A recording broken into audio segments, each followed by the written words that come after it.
state as a mere appendage to their own affairs.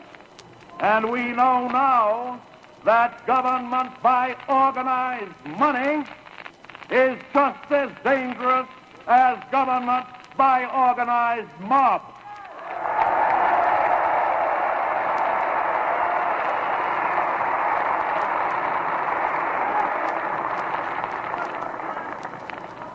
Never before in all our history have these forces been so united against one candidate as they stand today. They are unanimous in their hate for me, and I welcome their hatred.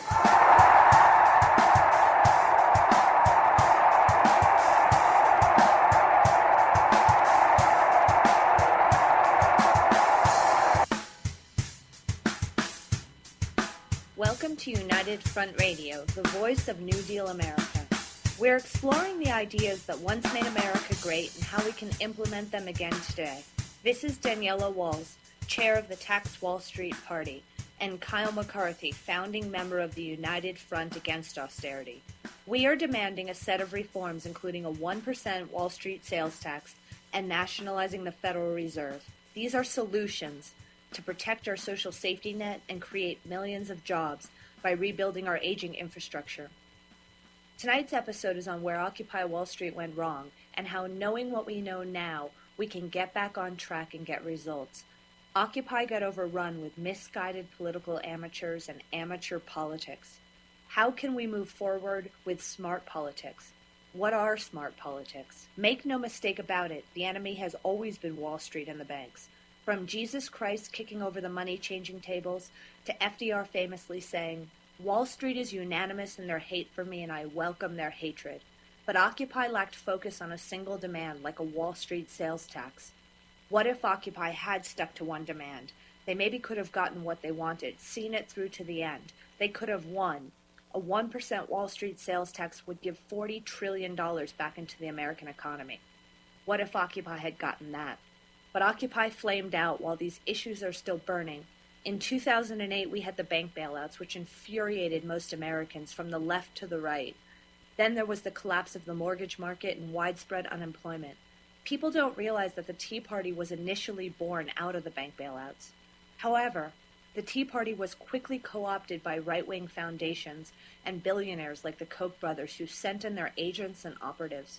Occupy was also co-opted by the left's foundations and operatives and billionaires like George Soros. It could be said that this country is caught in the middle of a shadow war between the Koch brothers on the right and George Soros on the left. When people look back, they will remember Occupy as a model of protest. I would like us to leave behind a better model for future generations, a model that is successful. I am certain that Kyle doesn't want to leave on this low note either. So how can this failure be rectified? Knowing what we know now, how can we get back on the right path? How can we make the right demands, and how can we win? And how was the traditional model of protest in Wisconsin replaced by the novel model of Occupy? And was that a good idea? And those Wisconsin protests, I mean, I think at the peak maybe had 100,000 people in them. And the only media that was covering them, you know, you saw it on Ed Schultz. He was out there a lot. A few other people like Michael Moore. But for the most part, that was more or less silenced and not talked about very much. And then Occupy comes out and it's the talk of the entire media. Well, 100,000 is a giant number for a protest. Yeah. And there weren't 100,000. I mean, I don't remember the exact numbers. I'll have to look it up. But I don't remember there being 100,000 in any of these Occupy encampments. I visited several encampments around the country. I was in Oakland. I was in LA. I was in New York. I remember there being hundreds. But that was the protest that was chosen to be covered by the media. And I think the media went out and appeared like they were against the protests, but somebody gave them the green light to cover these protests, not to dismiss them. The reason the media was given the green light, in my opinion, is because Occupy didn't have any demands. When I was a kid, I was part of mega strikes, and these were real deal strikes. My father was a pilot for Eastern Airlines. He lost his job in the 80s. He went on strike. We were on strike for 3 to 4 solid years of my childhood. Wow. A lot of my childhood was defined by being on a picket line. And we joined with 30,000 airline workers who joined with steel workers when the steel companies were getting shut down in America, and the coal miners and a bunch of other major industry workers. And we joined into mega marches that were 100,000 or more strong, and we couldn't get any media coverage. And you look at those, like the WTO protests, the whole battle in Seattle thing in 1999, and it was sort of the same thing where they had just huge numbers of people in peaceful demonstrations. There were very constructive demands going on at the time, and what everybody remembers is that a bunch of black bloc anarchists came in and started smashing cops, or even like, to take a counterexample, the Tea Party protests. I've seen bigger school board meetings than those things, and it's all over left and right wing media, and they get 100 congressmen, or maybe not that many, but a pretty big congressional and senatorial delegation, and then, like you're saying, you turn out 100,000 people and crickets. Right. Well, I was at some Occupy encampments that had 20 people and 20 journalists. They made it look like it was bigger than it was. If anybody, for instance myself, started talking about any real demands like a Wall Street sales tax, they quickly put the cameras on somebody else. This is an interesting anecdote. I remember my father did a campaign to organize a fundraiser to buy a New York Times ad. Mm-hmm. To explain why the workers were on strike. And the New York Times told my dad, even though he had raised the money, I'm sorry, we can't put any information that would offend our other advertisers. So we couldn't get an ad anywhere. We had no media coverage. We went on mega strikes, like I had told you, with 100,000 to 200,000 people. Yeah. And there wasn't a single news camera there. Yeah. So that's the difference. That was a real strike, people fighting for their lives and their jobs. But somehow drum circles are covered, or Tea Party. A couple of people marching down the street with a AR-15 strapped to their back. It's covered. Maybe part of it is there is this like mockingbird effect in the media that once it starts getting covered by certain outlets, then everybody else sort of follows suit. But I don't think it's a mockingbird effect. I think it's because it's a non-threatening strike. Yeah. And they can sensationalize it. If you have something real out there, if you have men in uniforms walking and saying, my children are hungry, Wall Street came in and dismantled this company, we produce things speculators take, those are the people who own the media companies and are the advertisers. So Occupy Wall Street became all about police brutality. And there were operatives there from the beginning that turned the average protester away from any real demands toward things like police brutality. When somebody came out there to make a real demand, people from MoveOn.org and George Soros organizations that came and said, the real issue today is police brutality. Mm-hmm. Then, when I started Occupy LA with Michael Preisner and a few people, they were working at the time for a March Forward, which is a subsidiary of MoveOn.org, and MoveOn.org came in and actually said, we're running things now. And they said that the first plan on the agenda was to march, this is for the first day of Occupy LA, was to march in solidarity with Occupy New York against police brutality when the LA police were not being brutal or causing any problems anyway, because the LA police had seen the New York police on the TV.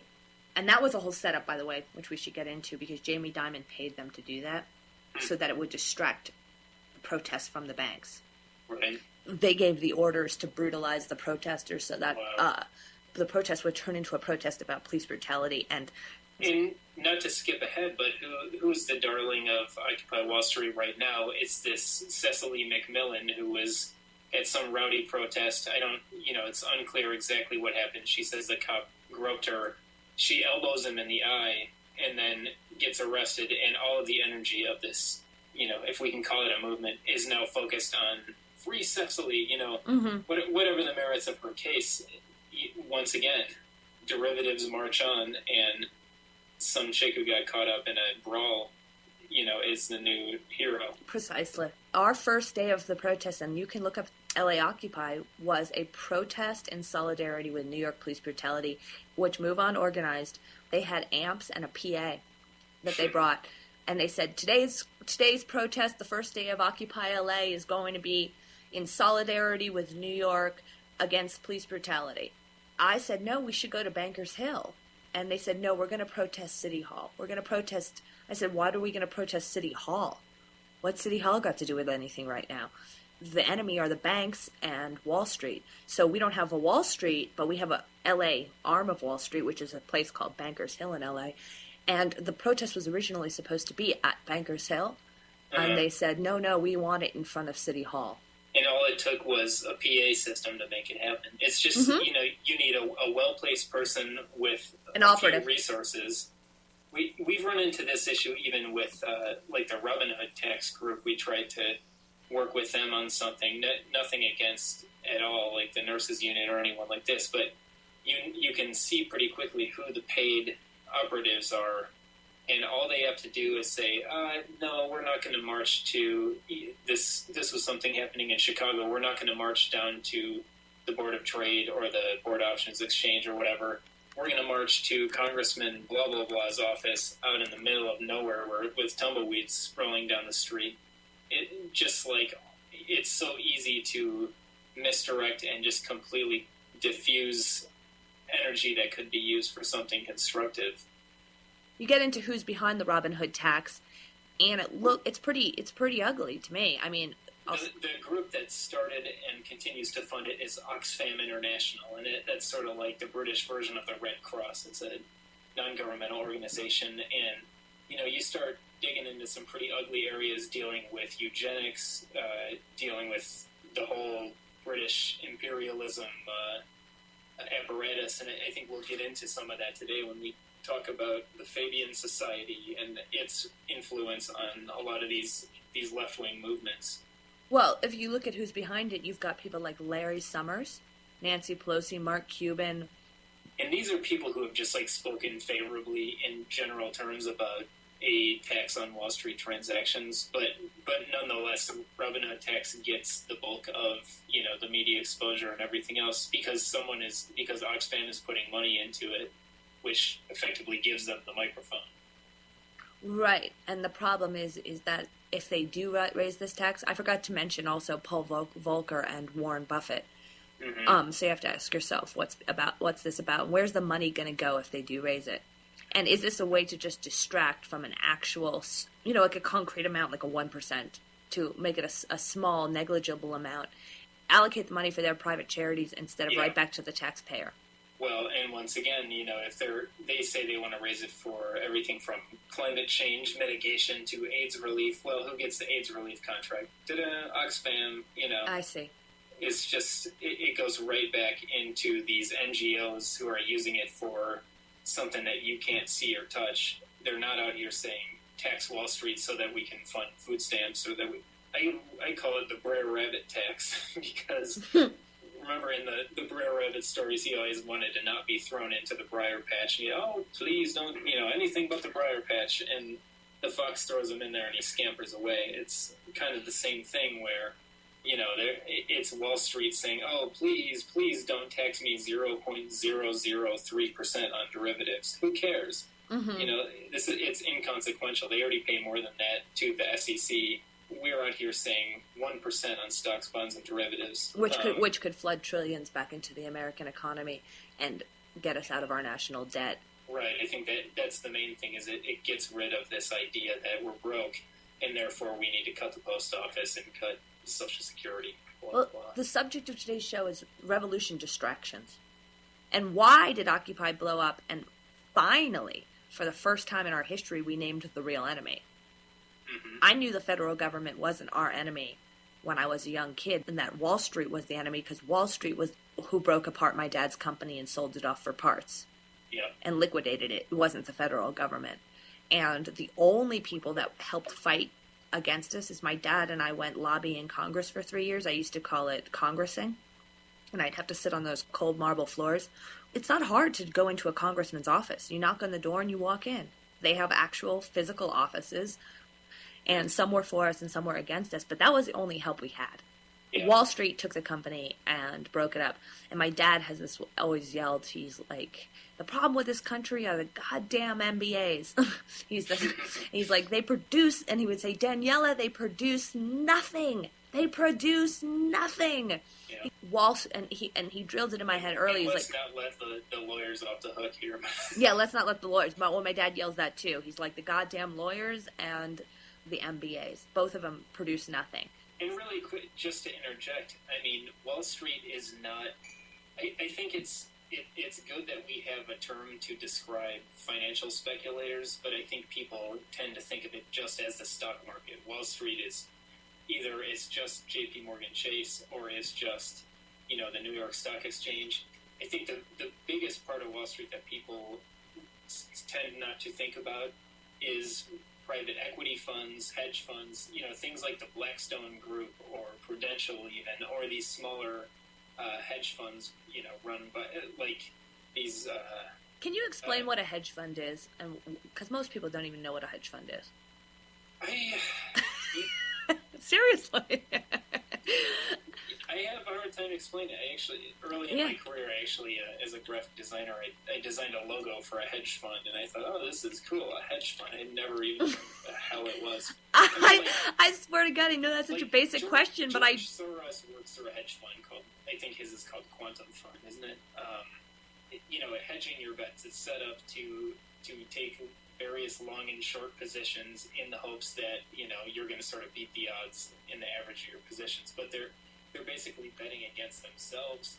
They're betting against farmers in the commodity futures market. They're betting against national currencies.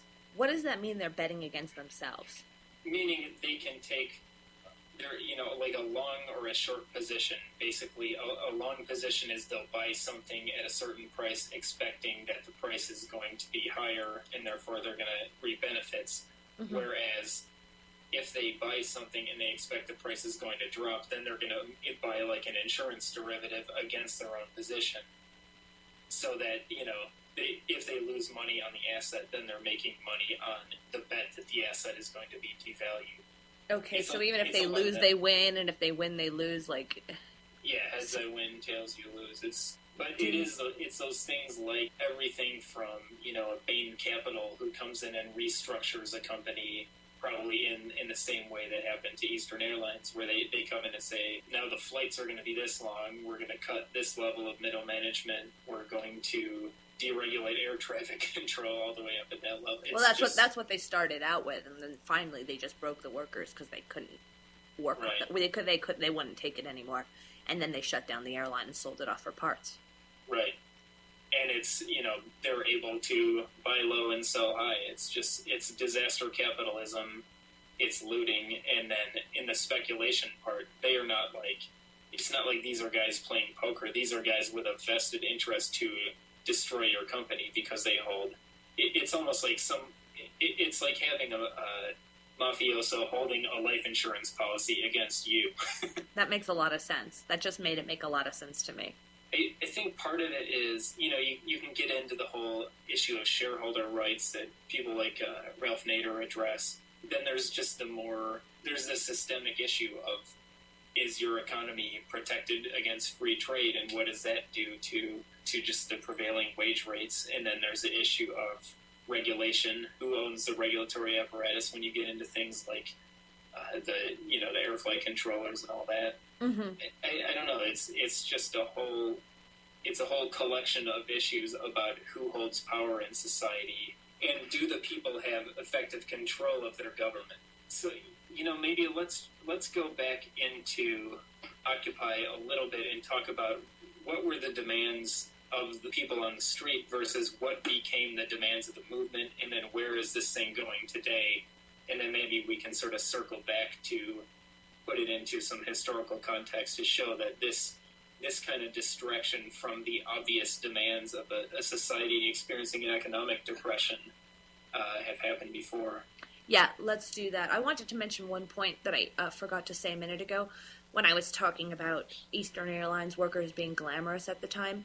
Many of the younger people don't remember that the working man in any capacity at one point was glamorized. Working in a car factory at one point was a glamorous job in a way. You came home and you had a home, and people are proud to show pictures of their fathers. Sometimes you see their grandfathers on Facebook.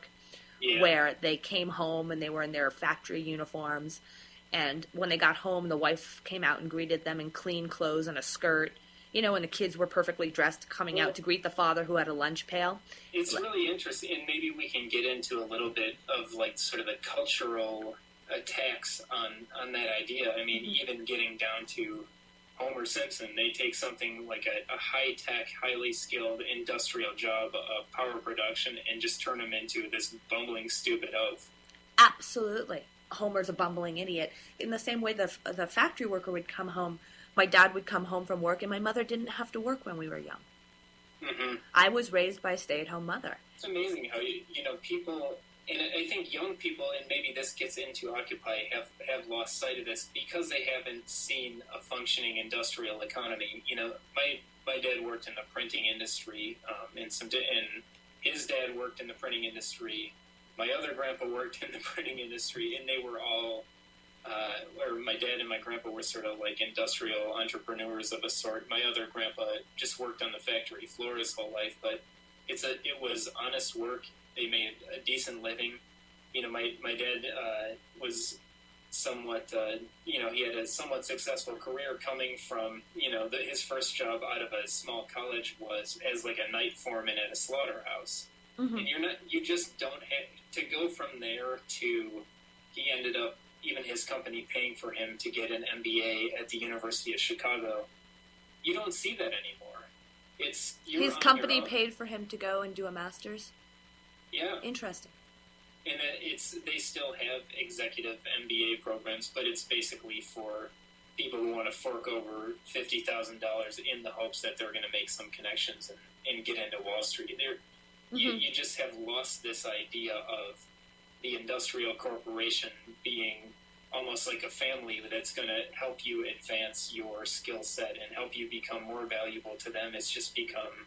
Young people today have not experienced that. They missed, I think maybe, we're both in our 30s. I think our parents might have been the last generation to sort of experience what it's like to work in a New Deal economy. Well, when you see teens, they don't have that concept. They were the latchkey kid generation where two parents were then working, and it was post-industrialization.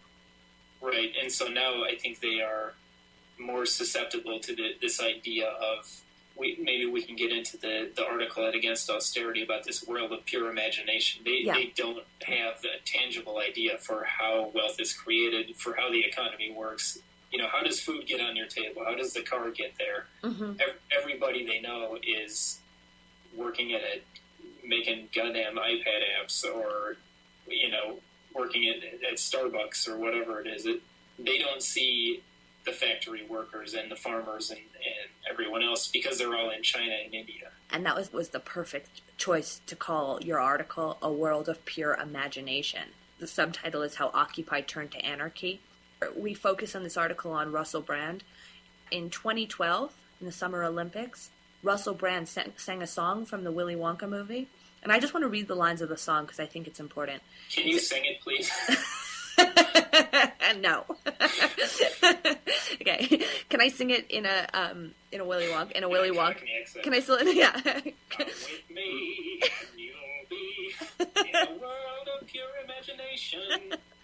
Oh, maybe you should finish it. Take a look and you'll see into your imagination. We'll begin with a spin, traveling in the world of my creation. What we'll see will defy explanation. I cannot believe you just did that. Come with me, and you will be in a world of pure imagination. And that's so important because we've lost sight of what's tangible.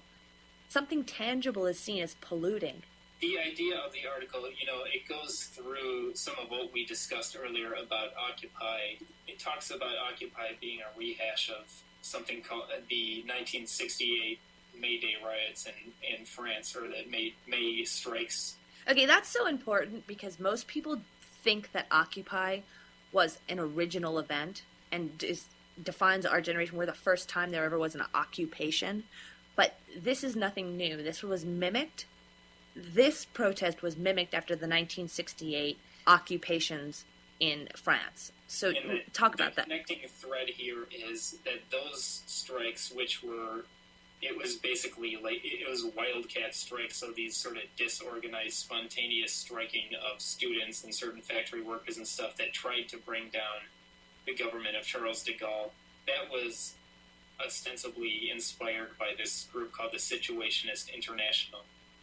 And Adbusters, who claims to have started Occupy, Adbusters on their website says that they are coming out of the...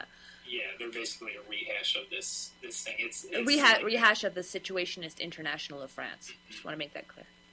Yeah, and in both of them, it's sort of like these avant-garde art groups who are protesting consumer culture and industrial culture itself. You know, they're not out here saying, whatever, we want the Wall Street sales tax. And actually, we can mention that. One thing that's interesting is that Adbusters, when they start advertising, right when they were advertising Occupy Wall Street, the founder, Kali Wasson, who's this sort of, he's this anarchist guy, but interestingly, he comes right out and says, what they launch Occupy Wall Street with this poster of the ballerina on the ball, and it says, what will our demand be? And the idea is that Occupy is going to create a demand for the 99% or the working class, that they are going to demand some concession from the 1%. And he comes right out and says, well, maybe it's going to be the 1% Wall Street sales tax, which, the only guy I'm aware of talking about that in those terms was Webster Tarpley, so that was pretty interesting. Yeah, they said, what is our one demand, which is a great pretext for real revolution. Right. But then that idea of a one demand got lost. The loophole is the one demand must come out of this anarchist process. It's got to come from the People's Assembly. It's got to be spontaneous. Basically, we're not going to lead you. We're just going to create a poster, and then you, the unwashed masses, are going to decide what you want, which, as you said, inevitably is steered into whatever, police brutality and all this crazy stuff like the human microphone, and it just basically it just turns into chaos. If they had suggested something like a 1% Wall Street sales tax and stuck with it, Occupy and everybody had gotten behind it and not done all this other stuff like the human mic or were afraid of being co-opted. If we had all rallied around something like a 1% Wall Street sales tax, which could put, like we said, trillions back into the economy, we could have gotten it. And you would have had 50 Elizabeth Warrens instead of one of them. Yes. Just like the Tea Party has 50 Marco Rubios. Yeah, because they had some demands, so they have 50 Marco Rubios. And similarly, I think we should give some credit to people on the right. I think in those Tea Party protests, a lot of them were really protesting the bank bailouts. But why didn't we all organize around nationalizing the Federal Reserve? You had some people out there with the Ron Paul agenda, which is to end the Federal Reserve. And we were saying in our last episode, and I was thinking today I wanted to go over that for 1 second. When you hear things that are unrealistic, like Dave Bratt saying jail bankers, or you hear Ron Paul saying end the Fed, you can't have a country as big as ours without a national bank. Even if you end the Fed, you're doomed tomorrow because you have a treasury auction and nobody shows up, and then the U.S. is bankrupt. Right. So everybody gets behind end the Fed or jail bankers. These aren't realistic things, so that allows them to say it because they know it's never going to happen. What if Ron Paul came out and said nationalize the Fed as intended in the Constitution and turn it back into a national bank and give Congress back the power to print? Mm-hmm. If he's such a constitutionalist. Now that's something that's realistic. Right. So when you hear things that just aren't realistic, learn to train your ears for realistic versus non-realistic. It's very realistic to nationalize our Federal Reserve. Congress was printing the money. JFK tried to turn it back into a national bank. JFK, I don't think, did anything very formal, but it was quite clear that his intention was to go back to publicly controlled money. And, actually, the one time that the Fed was ended effectively was under Andrew Jackson. It was called the Panic of 1837, because he comes in, destroys the second national bank of the United States. Basically, it gets replaced with a bunch of local bank currency. So each bank is printing its own notes. You get this hyperinflationary panic because no one is in control. The economy just explodes, and then you literally get 4 decades of just bitter depression until the Republicans come back in to nationalize the Fed, to create a central bank. So when our Fed was, for the periods when our Fed was nationalized, what did that do for our economy? And it wasn't called the Fed back then, but the very first thing that the founders did, the second thing, because the first thing was they voted to recognize themselves, or say it was just some sort of a formal vote. The first substantive thing that the founders did was to create the first national bank of the United States. Mm-hmm. And the purpose of which was twofold. One was to basically rewrite the war debts. So they assumed all the debts that had been incurred by the Continental Congress, basically set a long-term schedule that they were going to be paid. They did that by creating a funded national debt. Some of it was sold to private stockholders in the U.S. and Europe, and that's not something you'd want to do today. But the rest of it was just basically the faith and credit of the people of the United States. They just created new money. They put it into the economy to say, all right, the war debts are paid off. We're going to pay all the soldiers off. We're going to pay for whatever, the reconstruction, and pay for the ammunition we used and all that kind of stuff. And we're going to rebuild that wealth and sort of refund the national debt through economic development. And they go around financing, canals and bridges and different kinds of industrial concerns and things like that. And it's just a huge blossoming of industrial production and living standards. And really, it just goes, the financial state of the U.S. goes from being just an utter basket case in 1776 to being thriving by the early 1800s. And it was kind of... So it was major progress. Oh, yeah.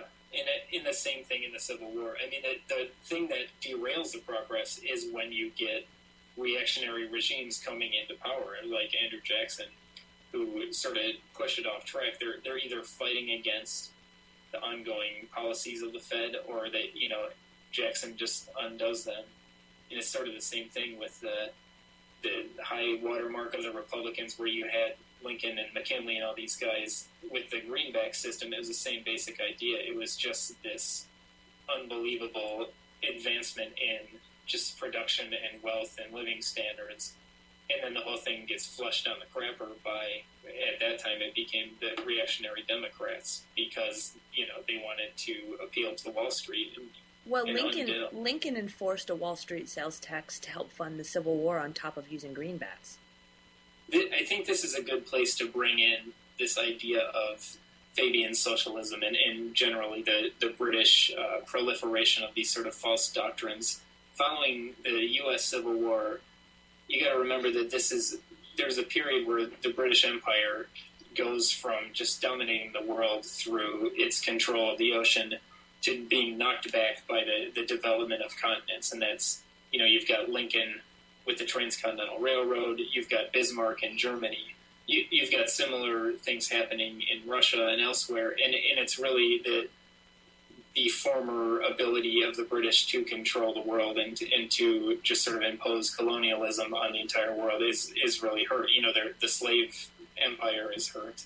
And so I think what happens is that the British sort of go into this phase where, rather than ruling by physical power, they're going to rule by ideas.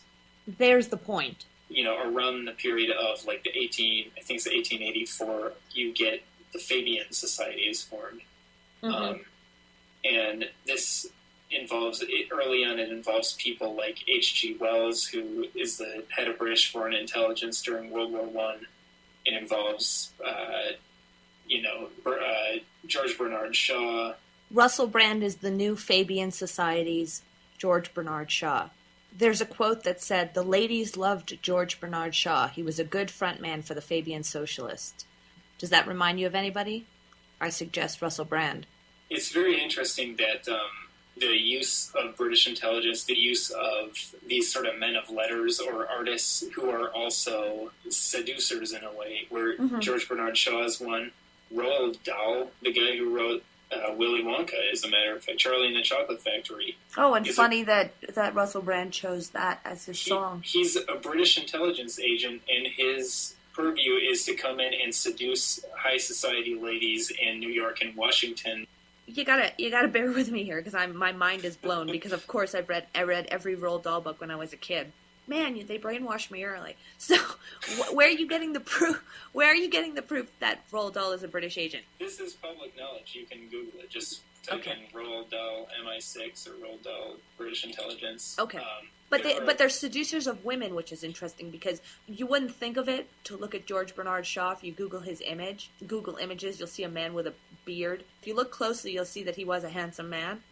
For whatever was considered handsome at that time, they have a sexual aura, or they've been sexualized by the media. There's a lot that goes into making a Russell Brand, believe me. Here's Roald Dahl. This is from something called Mental Floss. This is a website, but it's been written about in books. Long before he wrote Charlie and the Chocolate Factory, Roald Dahl was a fighter pilot for the British Royal Air Force. But blah, blah, blah, blah, blah. So he gets injured. He was transferred to a desk job at the British Embassy in Washington, D.C. Dahl quickly charmed his way into high society and became so popular among D.C. ladies that British intelligence came up with a whole new role for him, seducing powerful women and using them to promote Britain's interests in America. And you have a lot of the novelists that people think of even as being pro-American or somehow anti-tyranny. Ian Fleming is a British agent, the guy who wrote all the James Bond books. George Orwell is a British agent. Aldous Huxley, who wrote Brave New World, not only a British agent, but is very, very important in this whole New Age thing that we can hopefully get into. And when you say British agent, that's somebody basically we're saying that's just loyal to the crown. The crown and the city of London. I mean, and if you can still think of those interests in the way that you think of British imperialism. How does the city of London is the center of world finance? Still to this day. I mean, maybe you could put it on the same footing as Wall Street, but they are operating on behalf of the interests of financial control of the world through speculation and cartels and colonial enterprises. People forget that the British Crown still owns Canada. It's not like... People forget how much the British Crown owns. If you go to royal.gov, okay? Royal.gov.uk. This is the official website of the British monarchy. There's a search bar in the top corner. It says choose your Commonwealth realm. You click on that, it's going to show you all the countries that the British monarchy still own. Australia, New Zealand, Canada, Jamaica, Antigua and Barbuda, Bahamas, Barbados, Grenada, Belize, St. Christopher. It goes on, Papua New Guinea. You don't realize how much landmass the Queen actually owns on this planet. And before you start dismissing some of the Caribbean islands, remember that is where all the offshore finance takes place. It's not that British people run the world. It's just that a British-centered system, which used to be centered in Venice and used to be centered in Rome, and is now sort of jointly centered in Britain and New York, and Tel Aviv, and some places like that. It runs the world through these sort of covert means, through financial empires, through colonial holdings of this kind. I got into an argument with my stepdad recently about this, and he said to me, "Oh, that's so silly to say she owns that. She doesn't actually own that much of the world. She's just a figurehead. That might be territory, but the territory is democratic. It's run by the people. She can't actually make claim to any of that land. That's still her land. She can make claim to it. I don't know." What was just a couple of years ago that the Queen suspended the Canadian Parliament and appointed a new Prime Minister? Or was it Australia? Okay, in 1975, the Australian government shut down because of a funding issue, and Queen Elizabeth II fired everybody in the Parliament. Am I the only nerd that you know that's obsessed with .gov websites? I'm even into .gov.uk websites. Yeah. Because everything's there. Royal.gov.uk is a great website. It tells you everything that's really going on. Her Majesty the Queen, early life, how much power she actually wields. They just tell you right here. It's all open. The point is not, Queen Elizabeth is sitting at some round table telling everyone what to do. It's just that the center of power happens to be associated with the apparatus of the British Crown and British intelligence. And obviously that's not exclusive. Now you've got the CIA, you've got the Mossad, you've got, French and German intelligence. It's all over the place. This is the week of the World Cup. The Argentinian team held a sign that says the Falklands belong to Argentina. Mm-hmm. And a really interesting thing to YouTube and Google is Falkland Islands. That was our largest air war, I think, since World War II. You don't realize that was a war for territory. Mm-hmm. Why was Vietnam so important? Well, it's because all of Indochina, it has strategic proximity to Asia, but also because of tin and rubber and all of these strategic raw materials, and you're going to find the same interests who are cartels based in London and Amsterdam and Switzerland, and then sometimes in the U.S., who are the majority owners of all raw materials, whether you're talking about copper. Rio Tinto is a company that operates in South America that I believe is associated with, I think Rio Tinto is British. Let me look that one up. Rio Tinto is a British-Australian multinational headquartered in London. This colonialism is still going on because this war with the Falklands started in 1982. Many people died, 649 Argentinian and 255 British military on a small island. Britain sent in an entire naval fleet and an entire air fleet. Slavery never ended. It's going on now, and imperialism never ended. It just takes this different form of multinational corporations and globalization.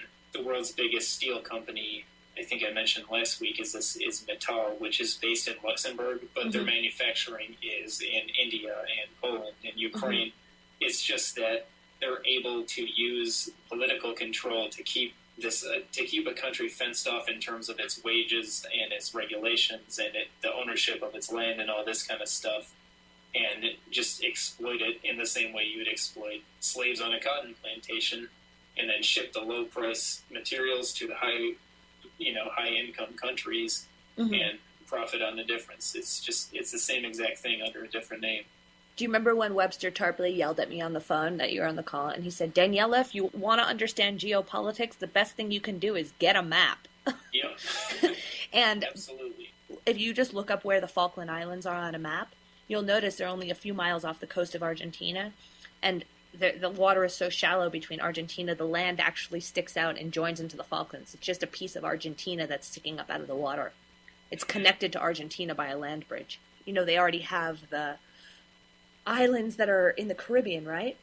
Yeah. So now they wanted one at the bottom of South America, near the tip by Argentina. Why did Britain help set up Israel through the Balfour Declaration? And let's hope we're not offending too many people here, but it's basically an aircraft carrier right in the middle of oil country. You go get yourself a map of Israel, and why is Israel so interested in the West Bank? Why are they so interested in starting wars with Lebanon and in Syria? It's not because, the religious ideology sort of fuels the soldiers to get out there and fight, and fuels the money to, people to donate to save Israel or whatever. The real issue, as always, is to control the Mediterranean. It's all strategic. All war is strategic. Mm-hmm. My grandfather, who was high at the United Nations, always said that to me. He said, Daniela, do you think we're in the Middle East just for oil? Do you think we care about the bottom line of some Texas oil millionaires? He said, or billionaires. He said, that has nothing to do with it. We're there. We occupy that area for strategic reasons so that China and Russia can't get their hands on certain areas. Yep, and that's a lot of the time. It is just like, in order to continue the Anglo-Saxon world empire. Sorry. Yeah, you got to close a place down so you can just mothball it. Mm-hmm. And it's the same reason why, you go look at the map and look at what lies between Russia and China, what lies between China and India, what lies between, India and Iran, all of the stands and Mongolia and Nepal and Bhutan. Mm-hmm. Who cares about Bhutan? Bhutan is just a way to prevent China from transiting oil and goods between itself and India and Southeast Asia. It's just exactly. And same thing with Ukraine right now. Yeah. So maybe we're getting off track a little bit. I think the point we're trying to make is that the world is controlled through means that are not the same as they were in the 1800s or in the 1700s. It's controlled through geopolitics, it's controlled through finance, and it's controlled through cartels. And it's basically the same system as British imperialism, just under a different name. Instead of using traditional warfare, England controls the globe through British intelligence. British intelligence shouldn't be underestimated, and there's some major players in this, like Russell Brand. Yeah, and I mean, to take a small example, look at the situation in Ukraine, where they're able to control Ukraine through this phony nationalism as a front, and basically, they go through and they seize power, and then, but what's the effect? The average Ukrainian gets their living standard cut, the farmland gets privatized and sold off cheap, the coal interests get given away, the gas pipelines are privatized. It's just all of this for a mental construct that Ukraine is independent and we don't like, our corrupt president or whatever that is. They're basically able to just pull the wool over people's eyes and get them to cut their own throats for the sake of something that's entirely conceptual. Well, British intelligence is hard at work in these modern revolutions, color revolutions, Occupy, wave of action, whatever's going on. Don't underestimate the fact that British intelligence has its hand in it. Yeah, and again, we should also never forget the CIA and all these other groups, but the British are of particular interest when we're looking at Occupy and sort of the history of how this stuff comes out. We were talking a little bit about the Fabian Society, and this is named after, there was a Roman general named Fabius Maximus, and basically he was, the basic idea is that he won a war of attrition, basically just by sniping at his enemy for such a long period of time that they just demoralized and wore down the opposing army to the point where they were so weak that they could be more easily defeated. And the Fabian socialists basically said, they took the ideas of Marx and they said, okay, we're going to achieve socialism through attrition. We're just going to very gradually snipe our way into society by undermining, the capitalist system. That's what they say. But if you look at their old logo, it's a wolf with a sheep's skin draped around it, carrying the banner of socialism. A wolf in sheep's clothing. Yeah, and I think that the basic idea is that they are trying to wear away nationalism gradually with using phony socialist doctrine as a prelude to reinstalling imperialism. Because remember, this is after the British Empire has been defeated by Lincoln and Bismarck and Tsar Alexander, and all. The whole system is sort of crumbling apart because of resurgent nationalism in the 1860s and 70s. And so it's in the 1880s that Fabianism becomes sort of this new strategy. And so what three things that the Fabian Society this new strategy of mind control. Yeah, basically of the use of propaganda and specifically the use of socialist propaganda. And I think this is where a lot of sort of quote unquote anti New World Order people on the right, where they get all twisted up. You can look at this thing, and if you take the Fabians at their word, you think that the conspiracy is they want a world socialist dictatorship. That's not it at all. They want the British Empire. Right. But socialism is the sheep's clothing that they're going to use to try to get that. They don't really want any form of socialism. If they were trying to oust Charles de Gaulle, they had their hand in the Situationist International of France. Mm-hmm. And steering that the same in a way that they steered Occupy, that would turn people against their government by seeing. I guess it just all depends on what your definition of socialism is. If you think that Franklin Delano Roosevelt is a socialist, the British Empire is not about socialism, and the quote-unquote New World Order, which was a term coined by Fabian Society's H.G. Wells, again, the head of British foreign intelligence during World War I. We don't define FDR as a socialist. Glenn Beck would define him as a socialist. Yeah. And would just say that government control of the private sector is socialism. Mm-hmm. And it's just, the words and the terms and the concepts are just getting all mixed up, and that's the whole point of this thing. Mm-hmm. To mix people's minds up. Yeah, just to get people chasing themselves around, and so... To get people chasing their own tail like the snake that eats its own tail. Yeah.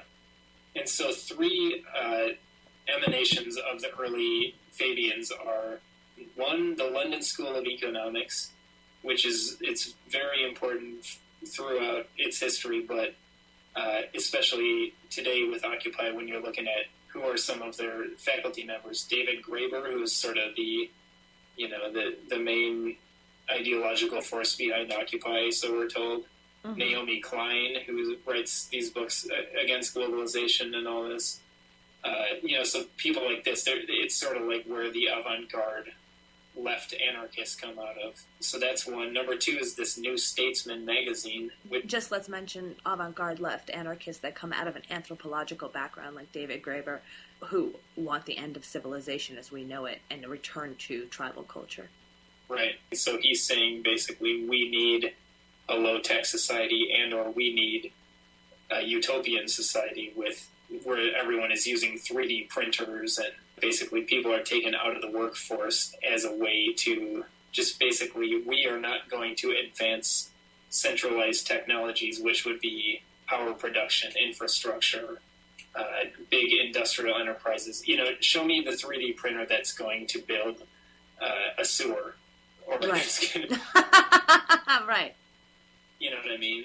What are you going to do? You're going to make like a little piece of jewelry, or you're going to make a new clip for your AR-15, and that's a substitute for the auto industry and making airplanes and traveling to space. It's totally preposterous, but this is what, the big academic institution in London is turning out. Frivolity. So, yeah, and then there's the New Statesman, who invites Russell Brand to be its guest editor and frequent contributor. New Statesman that's owned by the London School of Economics. Okay. Yeah.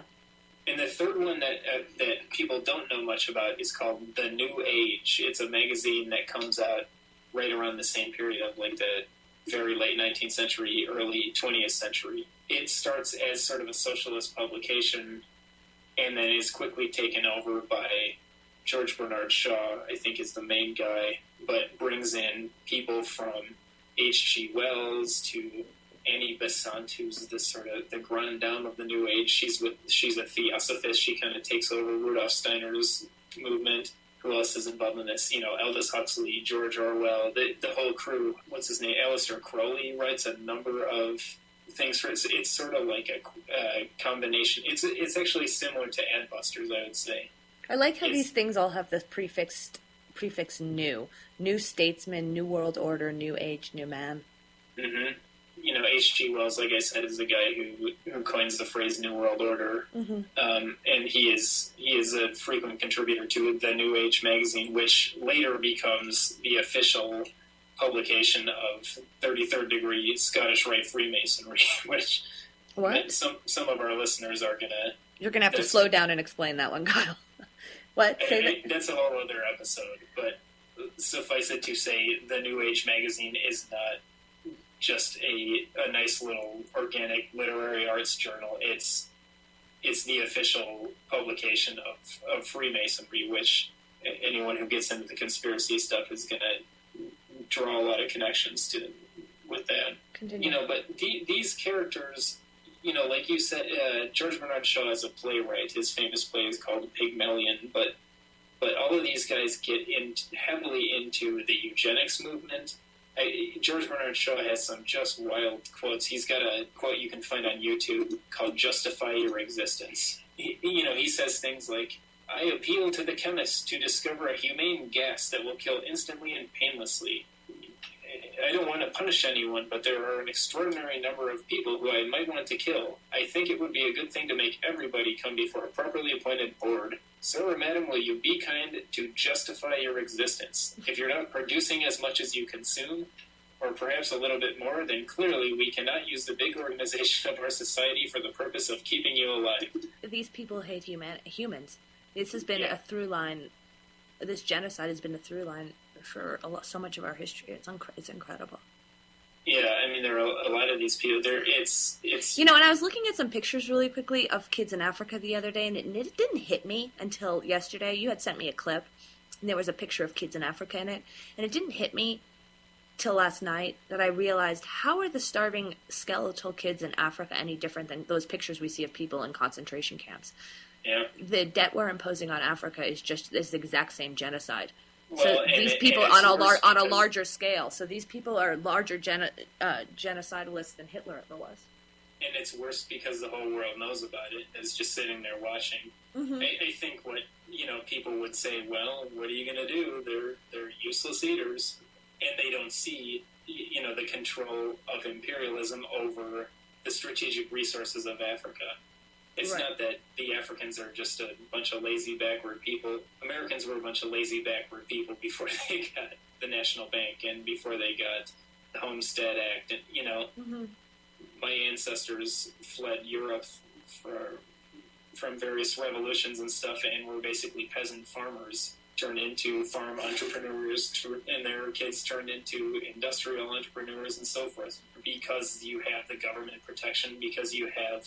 And because both of our parents had industrial jobs that could support a family, then we were allowed to pursue more intellectual areas. Right. So, people like Shaw or like Margaret Sanger was involved with this group. Bertrand Russell, who talks about preemptive nuclear war against people we don't like. It's just a really nasty, virulent group of, they're Anglo-Saxon master race believers.